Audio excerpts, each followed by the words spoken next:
is an anger. The Jewish community, Sydney and the whole country have come together in remembrance and defiance in the wake of the Bondi terror attack.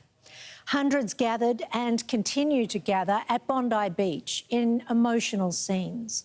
Among the mourners, the Sydney Swans and the Israeli ambassador to our country.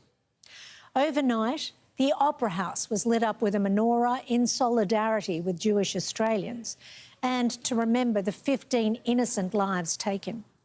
As we go to air, 24 people remain in hospital, 3 of them fighting for life.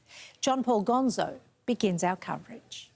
At the growing shrine to victims of the Bondi massacre, sorrow is turning to fury. There is an anger. There's an anger that we were allowed to be picked off like fish in a barrel at a place like this, that this ideology has been able to ferment here in this country for multiple years. Sunday's terror attack is still sinking in as more victims are identified, including 82-year-old Marika Pagani, a dedicated volunteer remembered for living her life to the fullest, and Reuven Morrison, who threw bricks at one of the gunmen and chased after him. If there was one way for him to go on this earth, it would be fighting a terrorist.